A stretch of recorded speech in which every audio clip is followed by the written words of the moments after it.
Now, if you're a 90s baby like myself, you grew up on 2000s music, all right? And honestly, that was such a great time. Beautiful music, by the way. Rap music was thriving. Rap music really exploded in the 2000s. It became mainstream with the clothing, fashion, just the marketing, everything, you name it. I feel as if hip hop was finally making money. Now in the 2000s, a lot of people basically can say that Southern rap was dominating the 2000s, because you guys already know in the 1990s, the West Coast and East Coast, mainly the West Coast, was really dominating. After the G-Funk era, which I covered, please check it out on my channel. After that, you had the shiny suit era or whatever, and then slowly but surely, freaking Southern rap finally took over, because your boy Andre 3000, the South has something to say. But I feel as if when people think of Southern rap, mainly people think of Atlanta, all right? Atlanta, Georgia in particular. You know, you have Jeezy, T.I., Ludacris, Gucci Mane, you know what I'm saying? Because trap music really dominated from the mid to the late, 2000s. How can I forget?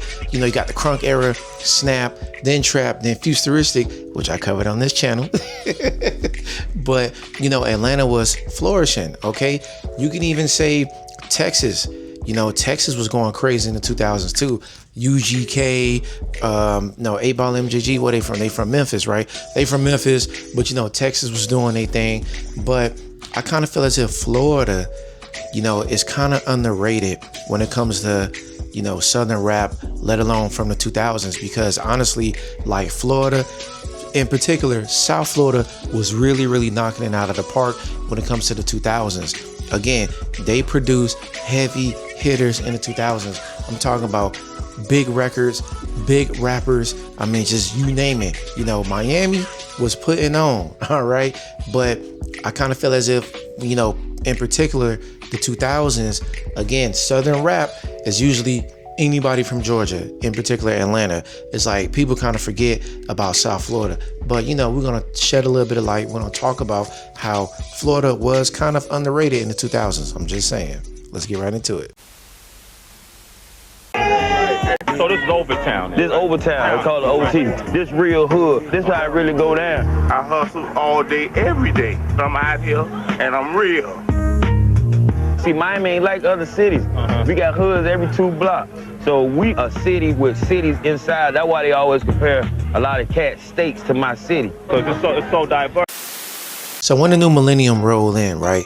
Again, the crunk era basically started out there in Atlanta. Okay, Lil Jon, the East Side Boys, Lil Scrappy, them.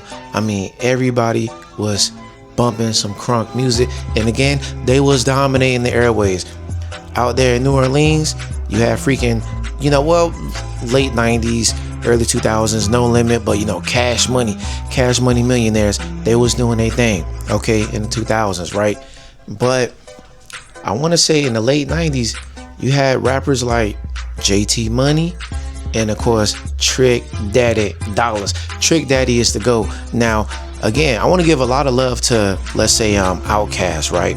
Because you could probably say Outkast was the one that really kind of kicked down the doors when it comes to Southern rap. You know what I mean? Their first album was in 1994, Southern Playlist of Cadillac Music. But, again, as in Florida rappers, JT Money with Bangin' on Wax back in 1999. All right, that is a classic album. Okay, he had a hit record called Who Dat? Who Dat? Who Dat? Who? That actually made it to number 5 on the Hot 100s. Okay, and the Billboards. I think he won an award on top of that as well too. But JT Money with that first album, again, just putting a stamp on Florida. And again, how I previously mentioned, Trick Daddy Dollars. Okay, the mayor, the mayor of Miami. Okay, Trick was doing his thing in the mid 90s. Especially in the late 90s, early 2000s, okay? Trick Daddy Dollars was putting on. And again, I want to give a lot of credit to Trick because, again, he's the mayor of Miami. He really put a stamp on Miami as in lyricist, okay? Making records, club bangers, street rap, reality rap, whatever you want to call it, all right? Trick Daddy did his thing, okay? In 2001, he dropped that album, Thugs R Us, all right? Now, the lead single off that, which honestly at this point I am sick and tired of this song, Take It to the House. Honestly, I can't stand that song. I heard that song too much growing up because, again, I am a Florida native. All right. I heard that song way too much. All right. But I love the other single that he had, you know, I'm a Thug. And honestly, if you haven't seen that video is very funny. You know how he's portraying being a thug in public areas is dope, especially when he was eating that chicken wing at the dinner table. Funny. But Trick Daddy had some bangers in the 2000s, man. Again, Thugs R Us. He had Thug Holiday the freaking next year in 2002. Honestly, my favorite song from him, In the Wind. Featured a whole bunch of Southern rappers, Big Boy, CeeLo Green, you feel me? He had also the other one, I can't think of it, Doug Mitcherary or something like that, Married to the Streets. He had his biggest song off that album back in 2004, Let's Go, which he was riding on the coattails of the crunk era. All right, Lil Jon helped produce it, and Lil Jon was on it, okay? Let's Go was all over the radio. But again, Florida was dropping straight bangers. You know, Atlanta gets all the love, but Florida been producing, and I mean producing, just mega stars from the very beginning. You know what I mean? If we keeping it a buck. Now, again, like I said, Florida had a lot of talent, bro, in the 2000s. All right. So just to piggyback off of Trick Daddy, which you guys already know who I'm about to say next, you had the Diamond Princess herself, Trina. Okay. And she dropped her album back in 2000, The Baddest Bitch. Okay. Now that album is goated. Okay. Lead singles, The Baddest Bitch, Who's Bad? And also Pull Over. All right. Now, Trina, what I love about her, bro, her attitude, her flair, all right, how she rapped, especially when she was on Nine Nigga from, you know what I'm saying, back in 96. But Trina was doing her thing. Honestly, my favorite song off that album is called If You With Me. I just love the production on that, the beat and everything. I love that. I actually used that beat in one of my food videos. It was kind of crazy. But yeah, Trina was holding it down, you know what I'm saying, for South Florida. Now, just to piggyback off of female rappers, you also had your girl Kia. Okay, Kia was doing her thing. Probably the most recognizable term, you know, my neck, my back. And your boy, goddamn Boss Man D-Lo, he done use that for his Motion Party, you know what I'm saying, record. But again, Florida has been producing, you know what I'm saying, pumping out hit songs, bangers, all in the 2000s, bro. And this is only in the early 2000s that I'm referring to. Even had your girl Jackie O, because she got big off of dropping mixtapes, and then she had a song I think called Nookie back in I want to say 04, 02. But you know, female rappers was kind of putting on too, you know what I'm saying, for South Florida as well too. It was crazy. Now, one of the biggest reasons why I would say like Florida was underrated, because maybe they took, I kind of feel as if Florida kind of took a while to jump on the whole mixtape craze, at least online, like in the blog era. You know, like Atlanta kind of like, I want to say, jumped on that right away, because again, Gucci Mane felt like he was dropping a mixtape like every freaking month at one point in time. You know, T.I. was doing this thing with mainstream success with his albums, dropping movies as well too. You feel me? Ludacris, don't get me started. Lyrically, Luda's the GOAT. All right, he had major mainstream appeal, you know. But you know, I would say after once like Trick started to kind of lose steam after 04, you had other guys that reemerged. Now, DJ Khaled also was doing this thing too. Like DJ Khaled was a major force in South Florida, because of course, you know, we all know he was on 99 Jams, but he had such a major influence in the city of Miami, just putting on, because Florida, I would say, was really big on clubs, you know, putting their music out in the clubs. If it popped in the club, it's gonna pop on the radio on top of that too. You feel me? Local flea markets and all of that. That's how, you know, a lot of rappers was blowing up. But after Trick slowed down, of course, your boy Ricky Rose, he got put on. You feel me? And then don't get me started about 2006 when he dropped The Port of Miami. Okay, Rick Ross was doing his thing. Honestly, again, if we talking Southern rap, I kind of feel as if Ross don't, like, his name don't get thrown into the mix, you know what I'm saying, all that much. But Ross, it's, let alone Port of Miami, is such a classic, a South Florida classic, a classic album in hip hop. All right, Hustling. You know, you had that song, bro, that song came out when I was in middle school, bro, and like, I'm telling you, like, that song was always being played constantly being played. Honestly, I think Ross had like a pretty good 3-album run, man. If you know, because you had Port of Miami in 06, you had Trilla. I think he dropped that the next year in 07. And then what was after that? Deep in the Rap, right? Deep in the Rap was like 08, 09 or something like that. Like he had a pretty solid 3-album run. Again, Ross was doing his thing, bro, in the 2000s, okay? He had bangers, bangers, and bangers. And again, just to, you know what I'm saying, backtrack, your boy DJ Khaled, again, he was dropping albums too. You had his Listen album in 06, We the Best in 07, We Global.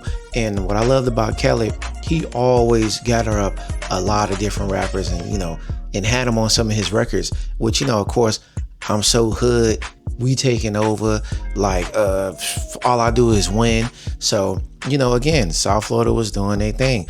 Another rapper that I kind of feel as if gets kind of lost in the shuffle. A lot of people don't really talk about him too much unless you're from Florida, and that's Plies. Bro, Plies had a fantastic, and I mean fantastic, 3-album run. Okay, he was really putting on for Florida. All right, and he's from Fort Myers, which is crazy. But he had The Real Testament, of course, breakout hit Shawty. Come on, bro. Like, hey, bro, you hear that song anywhere, everybody singing that song. Okay, he had The Definition of Real. We had Busted Baby. The best song off The Definition of Real is Old Lady. But like, if you know, you know. Love that song. Then you had The Realest, which I think he dropped The Realest and Definition of Real in the same freaking year in 08. But Plies was going crazy, bro. And I mean like crazy. And honestly, I would say probably like the biggest, most influential person during the 2000s. And that person came out of Florida. You guys already know who I'm about to say, bro. And that's T-Pain. Bro, T-Pain is an icon, bro. It's monumental. Him using auto-tune single-handedly changed hip-hop. Like, it changed it, because everybody and their mama wanted to sound like T-Pain. Do you guys remember? It was like an app on the phone. It was like the T-Pain app or whatever. You could literally use auto-tune on your app. I mean, it was something like that back then. Man, it's your homeboy T-Pain right here. Showing you the brand new I Am T-Pain auto-tune app. You already know what this is, man. Avenue Entertainment. Please hit the app store. Holler at my dogs and Smule. You know. Show the snaps. Dang. Show the snaps. Yeah. But T-Pain, literally, like, everybody wanted T-Pain on their hook, which you guys already know that. But bro, T-Pain, again, a great 3-album run. Rapper turned singer. Okay, Epiphany, which is my favorite from him. I mean, Epiphany, and I think that's his best-selling album to date, if I'm not mistaken. Tipsy and Show You How. Favorite songs, Time Machine. I love Epiphany. And what was the other one? I can't think of the third one, when he had the little ring thing. Three Rings. Pre-Rings was the mixtape, which I'm gonna talk about that. But yeah, 3 Rings. But yeah, T-Pain, you know what I mean? You know, of course, I'm in love with a Scripper, Buy You a Drink. I mean, T-Pain single-handedly changed hip-hop. Everybody used auto-tune after him. Everybody wanted him on his hook. But again, that's another reason why Florida was really putting on. And again, I'm gonna keep saying it. Florida was underrated when it comes to Southern rap in the 2000s, because Florida did so freaking much. And I'm not even talking about like the underground scene. You know what I mean? Like Ball Greasy, which still grinding to this day, still dropping bangers, bro. Ice Billion Bird, come on, bro. He's another one. His career should have been bigger, which I talked about before. Briscoe, all the Po' Boy Entertainment, Billy Boo, Briscoe, all them boys. Like, Florida did so much. All right, they have such an impact on Southern rap. It's crazy that, again, you know, they're underrated, in my opinion. In my opinion. Again, when you think of Southern rap, people think of Atlanta. You know what I'm saying? The trap movement. But Florida was really doing their thing, bro, in the 2000s. You know, even some of the producers, you know what I'm saying, that helped shape the sound of Florida. You know, you had Cool and Dre. Come on, bro. Cool and Dre. Come on. Brown Paper Bag. All that stuff they produced. Come on, bro. The Runners. Gorilla Tech. Shoot, what other producers, man, that was killing it back then? Jim Johnson. Then he produced You Can Have Whatever You Like by T.I., Lollipop by Lil Wayne. Like, these guys are from Florida. You know what I mean? DJ Nasty and LVM. You know what I'm saying? They produced a lot of stuff, a lot of hit records from Florida rappers. They from Florida, like they did their thing. Now again, I guess Florida maybe didn't have like, I want to say a particular sound, at least mainstream wise, because Florida has a sound, a certain sound that you know, like, okay, the slang, the cadence, how they sound, you know it. But I guess mainstream rise during the 2000s, there wasn't really like a particular maybe production, because you know, trap, you know, you had Shardy Red, Zaytoven, you know what I'm saying, I can't think of other producers during the time, but you had like guys like that. You had that particular sound, that trap sound, at least the first wave of trap, you know, in the mid 2000s to the late 2000s, you know, they had like a particular sound. So maybe that's why all of hip hop kind of gravitated towards that, because Florida, you know, different regions and everything, like everybody was different. Like Rick Ross had kind of like that luxury sound, you know what I'm saying, when it comes to rap. Trick was really, really street, you know what I'm saying, how he was flowing. So I don't know, like it was just, the sound was kind of different, you know, like everybody had their own different unique sound. So maybe that's why, like, I guess mainstream couldn't really, you know, I guess put all of Florida together, you know what I'm saying. That's what I'm trying to say. But again, like in the 2000s, Florida was going crazy. But again, you know, it's Florida. I mean, sure, we made great club bangers, you know what I'm saying, street music, jug music, all of that. Again, check out my Miami Jug video. But again, you know, I just wanted to shed a little bit of light on the 2000s, because again, that was such a great time. That's what I grew up on, and a lot of the music was great. Now, Southern hip hop, you know, we talk about Atlanta, but sometimes we got to talk about Miami too, bro. But thank you guys for watching, man. I'm out.